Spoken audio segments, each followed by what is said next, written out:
पाकिस्तानियों का मैं छुपा हुआ 300 अरब डॉलर निकाल के लाया हूँ। हुकूमत पाकिस्तान का क्लेम ये है कि कोई 5 करोड़ नौजवान ऐसा है जिसने ऑनलाइन कंप्यूटर के जरिए क्रिप्टो करेंसी में इन्वेस्ट कर रखा है। पाकिस्तान की इस टाइम जो जीडीपी है उससे 10 गुना बड़ी क्रिप्टो की इस वक्त मार्केट है। अस्सलाम वालेकुम, मैं हूँ मसूद रजा और मेरे साथ मौजूद हैं अब्दुर्रहमान साहब और आप देख रहे हैं द न्यूज़ प्लेटर। और नाज़रीन, आज मैं आपके लिए ना एक नई खोज लगा के आया हूँ और वो खोज ये है कि पाकिस्तानियों का मैं छुपा हुआ 300 अरब डॉलर निकाल के लाया हूँ। ये 300 अरब डॉलर कहाँ है, हमने कैसे ढूंढा, आप कैसे ढूंढ सकते हैं और इसमें ये पैसा था किस किस का, आज की इस न्यूज़ प्लेटर में हम अब्दुर्रहमान साहब से जानेंगे। जनाब अली, 300 अरब डॉलर पाकिस्तानिया था जी, अब हुकूमत का जो है ना, सारे हुकाम उनकी राल टपक रही है। बेसिकली क्रिप्टो करेंसी है जी। जिन लोगों ने क्रिप्टो के एसेट्स के अंदर डिजिटल करेंसी में इन्वेस्टमेंट कर रखी है। हुकूमत पाकिस्तान का क्लेम ये है कि कोई 5 करोड़ नौजवान ऐसा है जिसने ऑनलाइन कंप्यूटर के जरिए क्रिप्टो करेंसी में इन्वेस्ट कर रखा है। 5 करोड़ नौजवान? जी सर, बहुत बड़ा फिगर दे रहे हैं आप। मुझे लगता है कि ये एग्जैजरेटेड बहुत ज्यादा है। तो लेकिन हुकूमत चूंकि बड़ा दिखा के फिर कुछ ना कुछ तो हासिल करना चाहती है ना जी। तो 5 करोड़ लोग जो हैं उन्होंने सालाना 300 बिलियन डॉलर्स का ये सारा एक क्रिप्टो के अंदर इन्वेस्टमेंट का पोर्टफोलियो बना रखा है। ठीक है। खरीदते हैं, बेचते हैं, खरीदते बेचते हैं। अच्छा, इसमें लेकिन हुकूमत को कुछ नहीं मिल रहा। इसमें मेरा ख्याल है कि मुझे लगता है कि ये इन्होंने नंबर जो कोड किया है ना, वो 5 करोड़ अकाउंट शायद होंगे जिनसे वो क्रिप्टो में ट्रेडिंग हो रही है। नहीं, 5 करोड़ अकाउंट भी पॉसिबल नहीं है। इतने तो मेरा ख्याल है पाकिस्तान में बैंक अकाउंट नहीं है। बैंक अकाउंट नहीं है प्रॉपर जो ठीक है।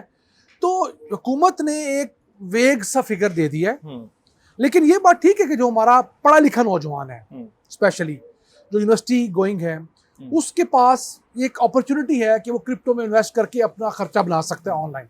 ये तमाम चीजें वो कर सकता है। अच्छा सर, ये स्टोरी सारी है ना, जब मैं इसको पढ़ रहा था, इस पर रिसर्च कर रहा था, तो ये बड़े हैरान कुन इसमें हकायक है। इसमें जो फैक्ट्स एंड फिगर्स दिए गए हैं, स्पेशली ये कि पाकिस्तान जो है दुनिया के 5 बड़े उन मुल्कों में शामिल है जहाँ पे जो क्रिप्टो का हिस्सा बन रहे हैं, क्रिप्टो इंडस्ट्री का।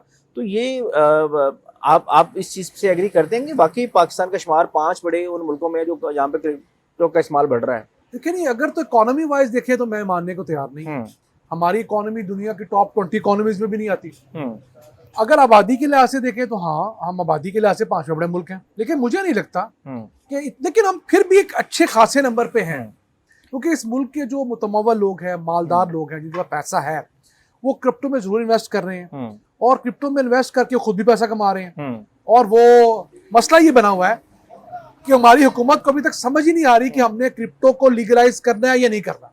क्योंकि दुनिया के बहुत सारे मुल्क ऐसे हैं जो क्रिप्टो का लीगलाइज कर चुके हैं। उस लीगलाइजेशन पाकिस्तान में लोग अभी इस चीज को समझने के लिए तैयार नहीं है कि क्रिप्टो हकीकत है।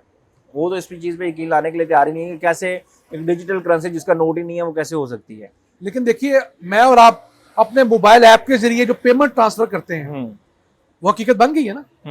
अब हम लोग एटीएम से उतने पैसे नहीं निकलवाते जितने हम ऑनलाइन ट्रांसफर कर रहे हैं। इवन घरों के अंदर हम एक दूसरे के बहन भाई जो उधार लिया होता है, जो बिजली का बिल अदा करना होता है, बच्चों के स्कूल की फीस अदा करना, क्या होता है, सब डिजिटल है। इसी तरह की डिजिटल करेंसी है। लेकिन उस करेंसी से पहले मेरा ख्याल है आपका पेट भरा हुआ है, आप स्कूल से बैठे हुए हैं। अमीर लोगों की गुफ्तगू आपने शुरू कर दी, तो मैं ये बड़ा खूबसूरत सा पास्ता है, ये गालबन ये सामने आ चुका है, तो अब आपको भी वेट नहीं करवाना चाहिए। ये डिस्कशन तो पाकिस्तान का मसाइल तो ख़त्म होने नहीं है, तो क्यों ना हम अपने मसाइल हम अपने मसाइल पहले थोड़े से हल करने की कोशिश करें। देखिए जी, अब इनके बकौल जी ये अल्फ्रेडो पास्ता है। अच्छा, हाँ जी। तो अब देखते हैं जी ये हमारे साथ क्या सलूक करता है पास्ता साहब। तो वैसे आपको पता है ना कि ये जो जहाँ बैठे हैं, ये रोलिंग स्मोक जो रेस्टोरेंट है जी, इन्होंने हमारे व्यूअर्स के लिए 15% का डिस्काउंट अनाउंस किया हुआ है।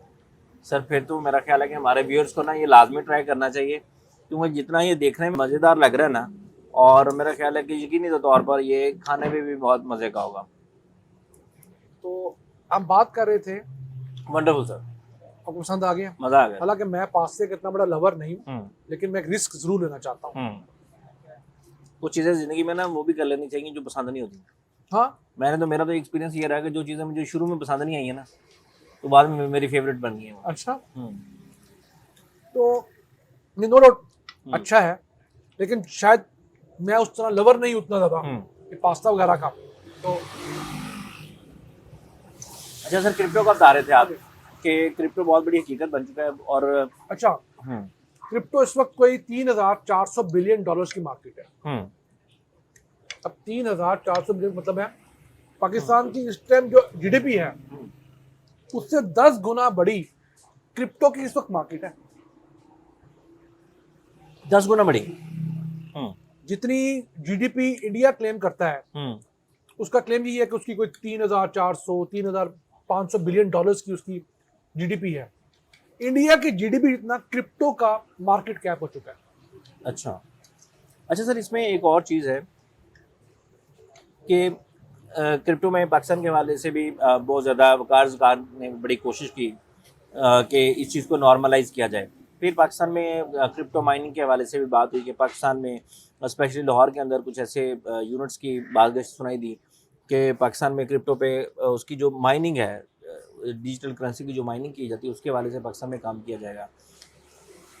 लेकिन उसके लिए ना जो चीज़ें दरकार है, एक तो वो बिजली बहुत इस्तेमाल करता है। आपके यहाँ बिजली महंगी बहुत है। उसका हल एक ये हो सकता है कि आपके जो नदरन एरियाज हैं वहां पर छोटे छोटे हाइडल मंसूबे लगाए जाएं। अच्छा। और फिर उन हाइडल मंसूबों से क्रिप्टो माइनिंग की जाए। ये बहुत अच्छा है वैसे आपका आइडिया है कि इस तरह से उस इलाके में भी डेवलपमेंट होगी और डिजिटली भी पाकिस्तान बहुत ज़्यादा आगे जा सकता है। बड़ी खुशी होती है सर। मैं देख रहा था कि पाकिस्तान फ्रीलांसिंग की दुनिया में पहले चौथा नंबर पर था, अब तीसरे नंबर पर आ चुका है। लेकिन अच्छा, कैसी बात है, इसमें असल मेहनत हमारे बच्चों की है। हुकूमत का कोई खास नहीं काम इसमें, कोई फैसिलिटेशन नहीं है सर, बल्कि अब तो ये सोच रहे हैं कि उनके ऊपर भी टैक्स लगाएं। यही कह रहे हैं ना कि जो आइंदा आने वाला वो टैक्स का सिस्टम होगा, जो इस्लाहात करवाई जाएंगी उसमें फ्रीलांसर्स के ऊपर भी और जो ट्रांजैक्शंस ऑनलाइन की जाती हैं उनके ऊपर भी टैक्स लगाया जाएगा। वही मसला आ रहा है, हुकूमत को समझ नहीं आ रही कि हमने किस चीज़ से कमाना है और किसको खाना है। हालांकि पूरी दुनिया के अंदर ना सर नोमैड वीज़ा दिया जा रहा है कि फ्रीलांसर्स के लिए पूरी दुनिया ने अपने रास्ते खोले हैं कि आप यहाँ पे आके काम करें, क्योंकि वहाँ से डायरेक्ट इन्वेस्टमेंट आनी है सर, डायरेक्ट डॉलर आना है। एक अच्छा काम करने वाला फ्रीलांसर सिर्फ एक लैपटॉप और एक इंटरनेट कनेक्शन के जरिए $1,00,000 $2,00,000 कमा सकता है महीने का। और कमा रही है दुनिया, और कमा रही है।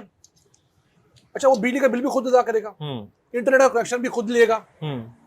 उसके मुकाबले में अगर आपने टेक्सटाइल इंडस्ट्री से पैसे कमाने हैं तो आपको मशीन भी प्रोवाइड करनी पड़ेगी, 100 बंदे बैठाने पड़ेंगे, उनकी बिजली के बिल, उनके गैस की सब्सिडीज, उनके एक लंबे मसाइल हैं।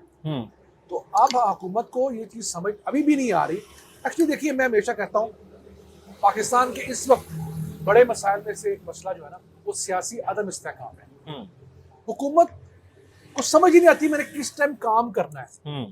मारो मार इतनी है, हर टाइम तो वो उनका इसी चीज़ में लगा हुआ है कि भी इमरान खान की मुलाकात कैसे रोकनी है, हमने धरने कैसे रोकना है, हमने लोगों को कैसे सजाएं देनी है। अगर आप इस तरह करेंगे तो आप ये जो करने का काम है, अच्छा ये नहीं कि अल्लाह माफ करे हुकूमत के अंदर सारे लोग ही नाअहल हैं या सारी ब्यूरोक्रेसी ना है, लोग बड़े बड़े अच्छे भी हैं जो काम करना चाहते भी हैं, अक्सरियत अल्हम्दुलिल्लाह। इन्वायरमेंट नहीं है काम। आप बहुत शरारती हो गए और आपको पता है कि आजकल जो मुल्क में सिविल मार्शल के हालात हैं उसमें ये शरारत बहुत महंगी पड़ सकती है। मैंने कहा कि अक्सरियत अच्छे लोगों की है, आपने अपना जुमला पूरा सुना नहीं है सर। मैं इस मुल्क में जीने का ना राज पा चुका हूँ। अब मेरा वो राज ये है कि अगर आपने इस मुल्क में अच्छे से सर्वाइव करना है ना, जीना नहीं है, सर्वाइव करना है, सिर्फ सर्वाइव करना है, तो उसके लिए ये है कि आप अपना ना जो सोशल मीडिया ना उसको होम्योपैथी कर दें, उसके ऊपर टोट के बताएं आप उसके ऊपर नई मापा बन जाए आप, पूरे पाकिस्तान के हकीम इकट्ठे कर ले आप। उसके अलावा अभी आप देखें कि वो सराब बरकत जो लड़का है उसको उठा लिया उन्होंने सर कि उसने कुछ 6 महीने पहले कोई किसी का इंटरव्यू किया। हालांकि साफी को ये इतनी लिबर्टी तो होनी चाहिए कि वो सवाल करने की। मुझे बताएं, मतीउल्लाह जान से चर्स बरामद की थी, वो कोई छोटी बात है? यानी कि एक चीज जिसका इंतकाम ये हुकूमत ले रही है, जब इनके साथ हो रहा था तो रोते थे, ये नहीं समझते कि वो दोबारा भी लेकिन इनके इनके साथ ऐसा इतना नहीं हो रहा था जितना ये कर रहे हैं। अब अगर उसकी बारी फिर आ गई तो फिर जो होगा ना सर वो साथ अल्लाह माना नफीज। चलें जी, बात हमारी ना अब्दुर्रहमान साहब कहीं और साइड पे चली जाएगी। इससे बेहतर ये है कि हम क्रिप्टो पे रहे और जो पास्ता तक हमारा पहुंचे। टॉपिक है, और अल्फ्रेडो पास्ता एंजॉय करें। और जितना ये मज़ेदार है, और आपने खुशखबरी भी सुनाई खाते हुए कि 15% डिस्काउंट हमारे व्यूअर्स को जो हमें देख रहे हैं, हमें मेरे अपन के लोगों के लिए 15% डिस्काउंट है सर। अगर आप आना चाहते हैं, लॉरेंस मॉग CST आरिफ बाजार के साथ है, आप आएँ और खूबसूरत मौसम में खूबसूरत एम्बियंस भी इंजॉय करें और खूबसूरत सा मज़ेदार लजीज किस्म का पास्ता भी इंजॉय करें। साइनिंग ऑफ, अल्लाह हाफिज़।